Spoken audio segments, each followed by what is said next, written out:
আপনি দেখছেন news now আমরা জানি কোনটা খবর।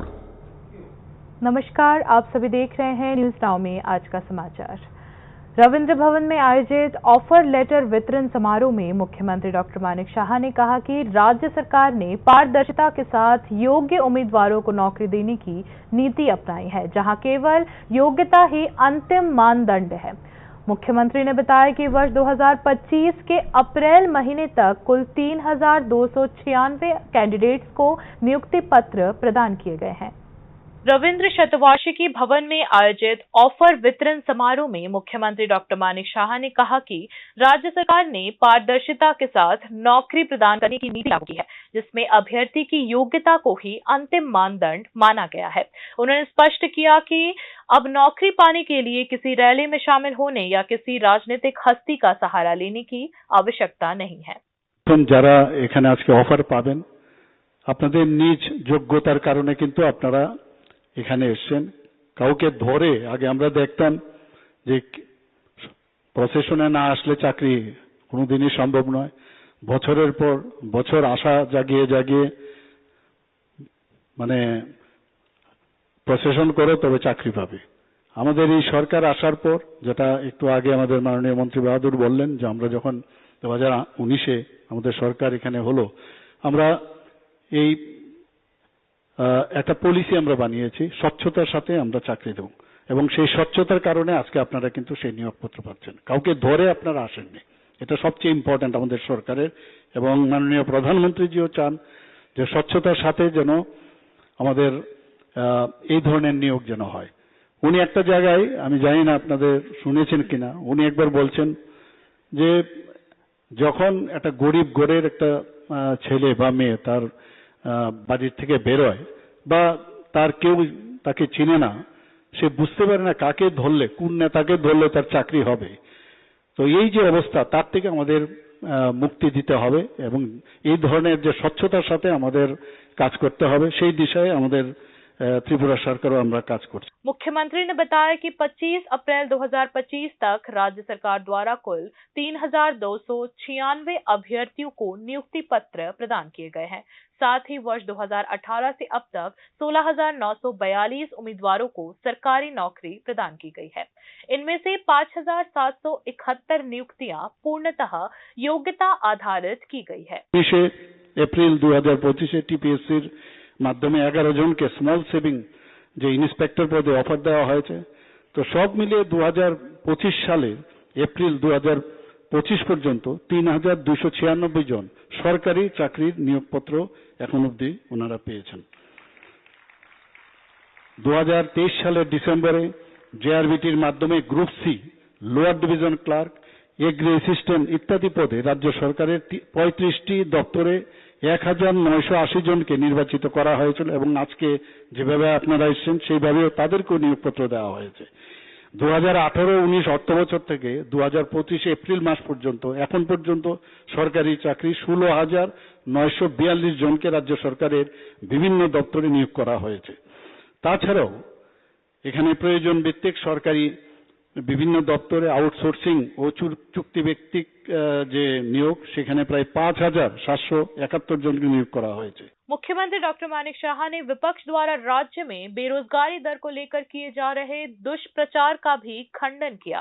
उन्होंने कहा कि वित्तीय वर्ष 2023 से 24 में जहां राष्ट्रीय औसत बेरोजगारी दर 3.2% रही, वहीं त्रिपुरा में यह दर घटकर मात्र 1.7% रह गई। मुख्यमंत्री ने यह भी जानकारी दी कि 5 फरवरी 2025 को स्वामी विवेकानंद मैदान में 2,806 युवाओं को नियुक्ति पत्र सौंपे गए थे, जबकि 19 अप्रैल को टीपीएससी के माध्यम से स्मॉल सेविंग्स विभाग में भी 11 अभ्यर्थियों को नौकरी प्रदान की गई। रविवार को इस कार्यक्रम में समाज कल्याण एवं समाज शिक्षा विभाग में सीडीपीओ और आईसीडीएस सुपरवाइजर, लोक निर्माण विभाग में जूनियर इंजीनियर तथा Tripura state cooperative bank limited में असिस्टेंट मैनेजर, कैश कम जनरल क्लर्क और मल्टीटास्किंग स्टाफ के पोस्ट पर कुल 469 कैंडिडेट्स को नियुक्ति पत्र वितरित किए गए। Bureau report, news now. Act east policy के कारण रविवार स्थिरता आई है, उत्तर पूर्व क्षेत्र में है, उल्लेख किया मुख्यमंत्री डॉक्टर मानिक शाह ने। इस संदर्भ में उन्होंने बताया कि सरकार 2047 तक विश्व की तीसरी सबसे बड़ी अर्थव्यवस्था बनने का लक्ष्य लेकर काम कर रही है। रविवार को कमालघाट के 17 नंबर बूथ पर मन की बात कार्यक्रम सुनने के लिए मुख्यमंत्री डॉक्टर मानिक शाह उपस्थित रहे। इस कार्यक्रम में जम्मू कश्मीर के पहलगाम में हुए भयानक आतंकवादी हमले में मारे गए नागरिकों को श्रद्धांजलि अर्पित करते हुए मुख्यमंत्री डॉक्टर मानिक शाह ने 2014 से पहले संसद हमले और मुंबई हमले जैसे आतंकवादी घटनाओं का उल्लेख किया। उन्होंने कहा कि 2014 के बाद स्थितियां काफी हद तक बदल चुकी है। एक्ट ईस्ट पॉलिसी के कारण आज उत्तर पूर्व में स्थिरता आई है। हमें इन पहलुओं का मूल्यांकन करना चाहिए। मुख्यमंत्री डॉक्टर मानिक शाह ने इस दिन ऐसा बताया। आज के देश কিন্তু বুঝতে হবে আমাদের দেশ কোথায় ছিল আর আজকে কোথায় চলে গেছে। 2014 আগে দেশের যে অবস্থা ছিল সেই পার্লামেন্টে আক্রমণ থেকে আরম্ভ করে সবাই জানে। আজকে মুম্বাই হামলা সব জায়গায় আতঙ্কবাদ নর্থ ইস্টার্ন জোনে আমরা নিজেরও এই আতঙ্কবাদের যারা আমরা ক্ষতিগ্রস্ত হয়েছি 2014 পরে সেই চিত্রটা কিন্তু পাল্টে গেছে। एक्ट ईस्ट पॉलिसिर कारणे आजके আমাদের নর্থ ইস্টে প্রচন্ড যে সুবিধা হয়ে গেল এরা মডেল মাননীয় প্রধানমন্ত্রী দিয়েছেন সেইভাবে সমস্ত দেশের মধ্যে একটা যে গতির পরিবেশ ছিল একটা স্থিরতা ছিল। কাজে সেই জায়গায় আজকে দেশ আমাদের সারা পৃথিবীর মধ্যে যে স্থানে মাননীয় প্রধানমন্ত্রী নিয়ে গেছে সেটা কিন্তু এখানে আমরা নিশ্চয়ই চার মূল্যায়ন আমাদের করতে হবে। আমরা সেই বিষয়ে 2047 तक वर्तमान में 5वीं सबसे बड़ी अर्थव्यवस्था से तीसरी सबसे बड़ी अर्थव्यवस्था बनने की दिशा में सरकार कार्य कर रही है। इस दिन मुख्यमंत्री डॉक्टर मानिक शाह ने यह भी जानकारी दी। যেভাবে এগিয়ে চলছে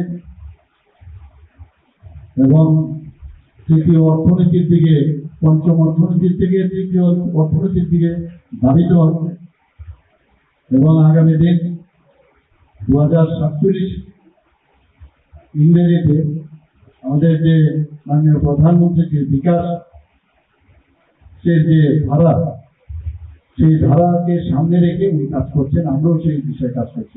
धारा 370 हटाने के बाद जम्मू कश्मीर में सामाजिक और आर्थिक विकास में तेजी आई है। पर्यटन के आधार पर इसके आर्थिक बुनियाद को मजबूत किया गया है। इस राज्य में नए तरीके से लोकतंत्र की स्थापना हुई है। मुख्यमंत्री डॉक्टर मानिक शाह ने इस बात को रेखांकित करते हुए कहा कि इस प्रक्रिया को नष्ट करने के लिए जो नरक रूपी हत्याएं की घटनाएं हो रही है वह पूरी तरह से निंदनीय है। भारत के विज्ञान और शिक्षा के क्षेत्र में एक महान हस्ती डॉक्टर के कस्तूरी रंगन के निधन पर मुख्यमंत्री डॉक्टर मानिक शाह ने गहरी शोक संवेदनाएं व्यक्त की। Bureau report, news now. सेवानिवृत्ति के बाद लीव एनकैशमेंट बेनिफिट कर्मचारियों को नगद रूप में मिलेगा। इस संबंध में त्रिपुरा हाईकोर्ट के डिवीजन बेंच ने फैसला सुनाया है। सेवानिवृत्ति के बाद कर्मचारियों को लीव एनकैशमेंट बेनिफिट मिलेंगे। हाल ही में त्रिपुरा उच्च न्यायालय के डिवीजन बेंच ने एक रिट अपील खारिज करते हुए ये साफ कहा है कि सेवानिवृत्त कर्मचारियों को उनका लीव एनकैशमेंट बेनिफिट मिलेगा। त्रिपुरा हॉर्टिकल्चर कॉर्पोरेशन द्वारा दायर की गई रिट अपीलों को खारिज करते हुए उच्च न्यायालय के डिवीजन बेंच ने एकल न्यायाधीश के फैसले को सही ठहराया। सेवानिवृत्त कर्मचारी गौरांग अधिकारी को 5 जुलाई 2016 को त्रिपुरा उच्च न्यायालय के तत्कालीन मुख्य न्यायाधीश दीपक गुप्ता ने ये आदेश दिया था कि उन्हें उनकी अव्ययित स्वीकृत छुट्टियों को नगद भुगतान किया जाए। उसी आदेश को लागू करते हुए त्रिपुरा हॉर्टिकल्चर कॉर्पोरेशन ने बाद में उन कर्मचारियों को जिन्होंने रिट याचिका दायर की थी उनका ग्रेच्युटी और लीव एनकैशमेंट बेनिफिट देने का आदेश दिया था। इस पर त्रिपुरा उच्च न्यायालय ने 8 अगस्त 2017 और 16 मार्च 2019 को 2 अलग-अलग फैसले दिए, जिनमें राज्य सरकार और त्रिपुरा हॉर्टिकल्चर कॉर्पोरेशन को इस संबंध में निर्देश दिए गए हैं। इन फैसलों को लागू करने के लिए राज्य सरकार को मजबूर किया गया, लेकिन इसके बावजूद सेवानिवृत्त कर्मचारियों को उनका ग्रेच्युटी और लीव एनकैशमेंट बेनिफिट नहीं दिया गया। इस मामले में सेवानिवृत्त कर्मचारियों को न्याय पाने के लिए हाईकोर्ट का दरवाजा खटखटाने के लिए मजबूर किया गया। 20 जनवरी 2022 को 10 रिट याचिकाओं पर दिए गए फैसले में त्रिपुरा उच्च न्यायालय के तत्कालीन मुख्य न्यायाधीश इंद्रजीत मोहांती ने कर्मचारियों को उनका ग्रेच्युटी और लीव एनकेशमेंट बेनिफिट समेत ब्याज देने का आदेश दिया था। हालांकि राज्य सरकार ने वित्तीय समस्याओं और वित्त मंत्रालय के आदेश का हवाला देते हुए कहा कि लीव एनकैशमेंट बेनिफिट और ग्रेच्युटी नहीं दी जा सकती है। त्रिपुरा हॉर्टिकल्चर कॉर्पोरेशन ने इसके लिए हलफनामा भी पेश किया था। इसके बाद रिव्यू याचिकाओं के खारिज होने के बावजूद राज्य सरकार ने हार मानने के बजाय फिर से रिट अपील दायर की। जब इन अपीलों की सुनवाई हुई तो न्यायमूर्ति टी अमरनाथ गौड़ और न्यायमूर्ति विश्वजीत पालित की डिवीजन बेंच ने सभी रिट अपीलों को खारिज कर दिया। त्रिपुरा हॉर्टिकल्चर कॉर्पोरेशन के कर्मचारी आरोप लगा रहे हैं कि राज्य सरकार सेवानिवृत्त कर्मचारियों को उनके अधिकारों से वंचित करने की कोशिश कर रही है। अब यह स्पष्ट है कि अर्जित छुट्टियां अगर अविहित है तो सेवानिवृत्त होने के बाद उनका नकद भुगतान करना अनिवार्य है और इस पर कोई कानूनी संदेह नहीं रह गया है। Bureau report, news now. राज्य के प्रमुख रेफरल जीबी अस्पताल की सेवाओं को लेकर सीपीआई त्रिपुरा परिषद ने विरोध प्रदर्शन किया। सीपीआई त्रिपुरा परिषद का आरोप है कि जीबी अस्पताल में सेवाएं लेने जाते समय लोगों को परेशानियों का सामना करना पड़ता है। इस मुद्दे को लेकर रविवार को कृष्णनगर ठाकुर कॉलोनी रोड स्थित जुनुदास भवन के सामने सीपीआई त्रिपुरा राज्य परिषद ने विरोध प्रदर्शन किया। इसके अलावा रसोई गैस की कीमत में बढ़ोतरी, दवाइयों की कीमतों में वृद्धि और रेगा क्षेत्र में बकाया मजदूरी को लेकर इस वामपंथी दल ने सरकार की कड़ी आलोचना की।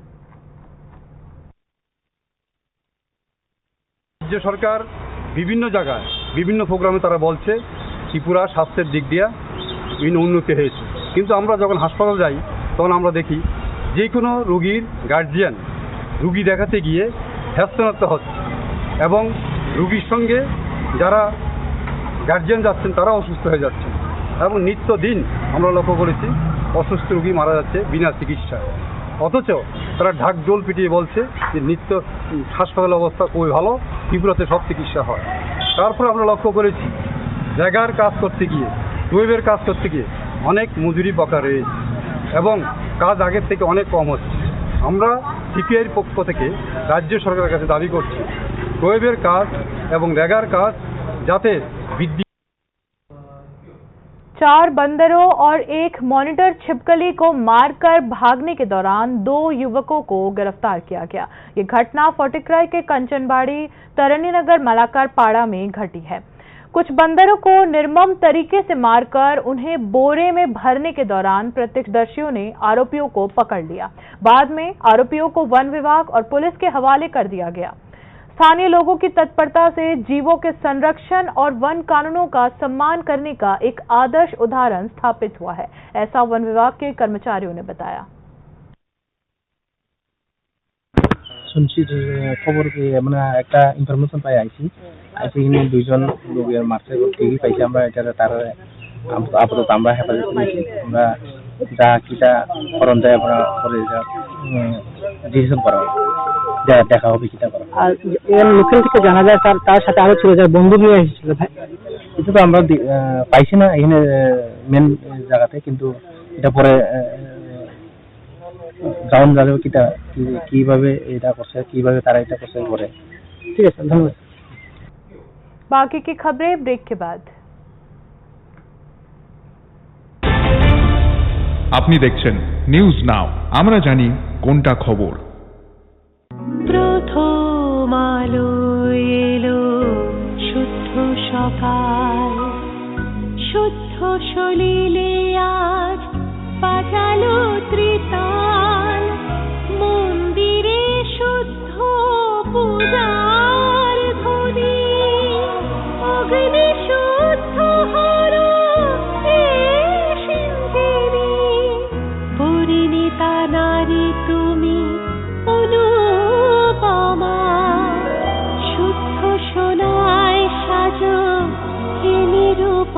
শুদ্ধতার স্বর্ণ মন্দির কালিকা জুয়েলার্স আগরতলা। একটু চেষ্টাতেই দুল লেগে যায় নববধূর কানে, একটু চেষ্টাতেই মানিয়ে নেওয়া যায় বিবাহিত জীবনে। নানা অনুভূতি জড়ানো বিয়ের গয়না, শ্যাম সুন্দর কোম্পানি জুয়েলার্স। আপনি দেখছেন নিউজ নাও, আমরা জানি কোনটা খবর। आगे की खबरें कुछ इस प्रकार हैं। पहलगाम आतंकवादी हमले के बारे में सोशल मीडिया पर विवादित टिप्पणी करने के लिए त्रिपुरा से कुल 8 लोगों को गिरफ्तार किया गया है। इस मामले में 7 राज्यों से कुल 28 लोगों को गिरफ्तार किया गया। गिरफ्तार किए गए लोगों में विधायक, पत्रकार, वकील, सेवानिवृत्त शिक्षक और छात्र तक शामिल है। जम्मू कश्मीर के पहलगाम में हाल ही में हुए आतंकवादी हमले के बाद घटना के बारे में सोशल मीडिया पर अपमानजनक और नकारात्मक टिप्पणियां पोस्ट करने के लिए त्रिपुरा पुलिस ने 8 व्यक्तियों को गिरफ्तार किया है। इस मामले में पुलिस ने अलग अलग 8 मामले दर्ज किए हैं। 24 अप्रैल से 26 अप्रैल के बीच राज्य भर में कई मामले दर्ज किए गए हैं, जिनमें एक सरकारी कर्मचारी और 2 सेवानिवृत्त शिक्षक भी शामिल है। सोशल मीडिया पर अपमानजनक और नकारात्मक टिप्पणी पोस्ट करने के लिए उत्तर जिले के धर्मनगर थाना में 3 FIR दर्ज की गई है। इनमें से एक सेवानिवृत्त शिक्षक को गिरफ्तार किया गया था, जिसे बाद में जमानत पर रिहा कर दिया गया। बाकी 2 लोगों को पूछताछ के लिए तलब किया गया है। इसके अलावा उसी जिले के कदमतला थाने में मंसूर अली नामक व्यक्ति के खिलाफ FIR दर्ज की गई है। इस बीच धौलाई जिला के अंबासा पुलिस ने जौहरलाल देबनाथ और कुलदीप मंडल नामक 2 व्यक्तियों को गिरफ्तार किया है। वर्तमान में दोनों 30 अप्रैल तक न्यायिक हिरासत में है। वहीं सिपाहीजला जिले में शुनामुड़ा थाना में जौहरुल इस्लाम नामक एक व्यक्ति को गिरफ्तार किया गया था, जिसके बाद में जमानत पर रिहा कर दिया गया। दक्षिण जिले के शाबरुम थाना में प्रणव दास के खिलाफ भी इसी तरह के अपराध के आरोप लगाए गए हैं। पहलगाम हत्या के मामले में राज्य भर में विरोध प्रदर्शन फैल गए हैं, जिसमें आतंकवादी हमले के दोषियों के खिलाफ कड़ी कार्रवाई की मांग की जा रही है। पुलिस ने यह भी बताया कि राज्य में रह रहे पाकिस्तानी नागरिकों की पहचान करने की कोशिश की जा रही है। किसी भी घुसपैठ या अप्रिय घटना को रोकने के लिए त्रिपुरा बांग्लादेश अंतर्राष्ट्रीय सीमा पर सुरक्षा व्यवस्था को और अधिक सख्त किया गया है, ऐसा पुलिस ने बताया। वहीं पहलगाम आतंकवादी हमले के बारे में सोशल मीडिया पर विवादित पोस्ट करने के मामले में अब तक 7 राज्यों से 28 लोगों को गिरफ्तार किया गया है। गिरफ्तार किए गए व्यक्तियों में असम के एक विपक्षी दल AIUDF के विधायक, एक पत्रकार, एक वकील, 2 सेवानिवृत्त शिक्षक और 23 छात्र शामिल है। इस मामले में असम से सबसे ज्यादा कुल 16 लोगों को गिरफ्तार किया गया है। सोशल मीडिया पर विवादित पोस्ट करने के आरोप में असम और त्रिपुरा के अलावा उत्तर प्रदेश, मध्य प्रदेश, छत्तीसगढ़, झारखंड और मेघालय से भी गिरफ्तारियां हुई हैं। Bureau report, news now.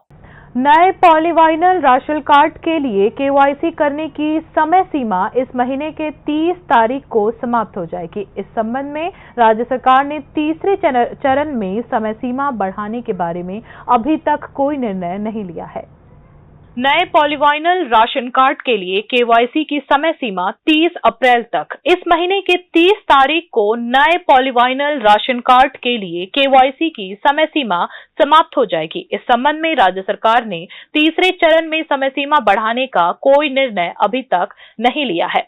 Agartala नगर निगम क्षेत्र के राशन उपभोक्ताओं को कागज के पुराने राशन कार्ड के स्थान पर उच्च गुणवत्ता वाले प्लास्टिक यानी पॉलीवाइनल कार्ड PVC कार्ड दिए जाएंगे, जिसके लिए KYC की समय सीमा पहले ही 31 मार्च तक निर्धारित की गई थी। राशन कार्ड पर जिन परिवारों के नाम हैं, उन सभी को राशन दुकान जाकर KYC कराना अनिवार्य है, लेकिन कई उपभोक्ताओं ने निर्धारित समय सीमा के भीतर राशन दुकान पर KYC नहीं कराया। इस कारण राज्य सरकार ने KYC की समय सीमा को दूसरे चरण में 30 अप्रैल तक बढ़ा दिया है।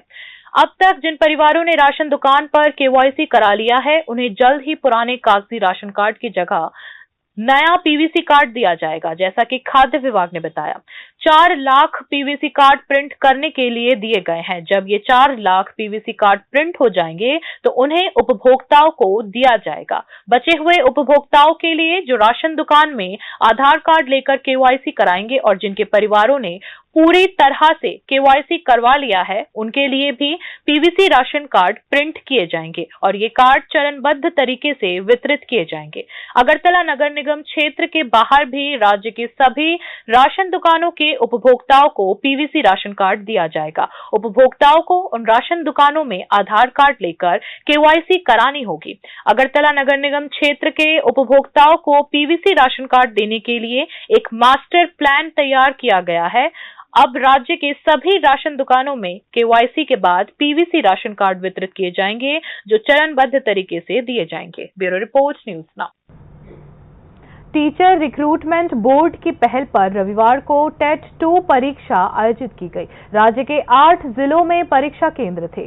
टेट 2 परीक्षा में 35,000 परीक्षार्थियों ने हिस्सा लिया। प्रशासन ने कई परीक्षा केंद्रों के 200 मीटर के अंदर धारा 163 लागू कर दी थी।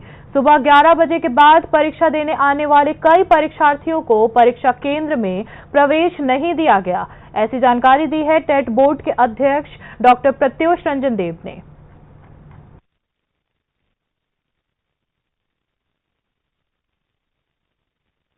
একজন পরীক্ষার্থী যাদের 10টার সময় পরীক্ষা কেন্দ্রে আসার কথা ছিল তারা 11টার পরে পরীক্ষা কেন্দ্রে এসেছে এবং আমাদের নিয়ম অনুযায়ী তাদেরকে ঢুকতে দেওয়া হয়নি।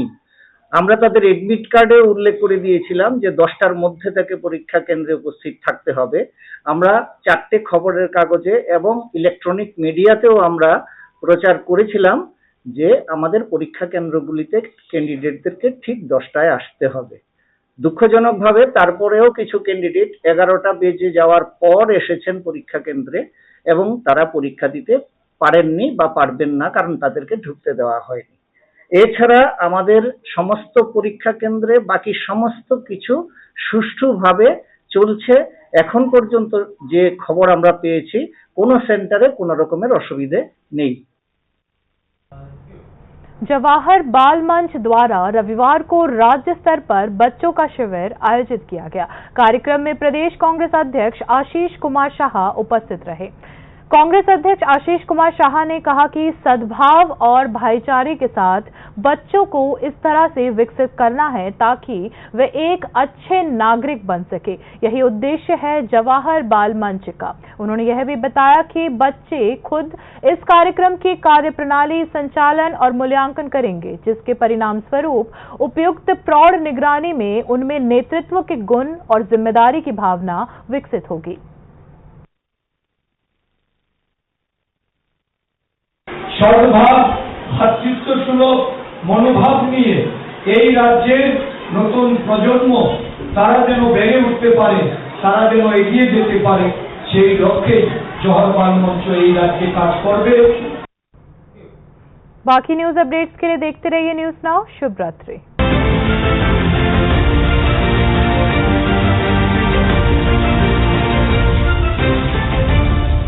আপনি দেখছেন নিউজ নাও, আমরা জানি কোনটা খবর।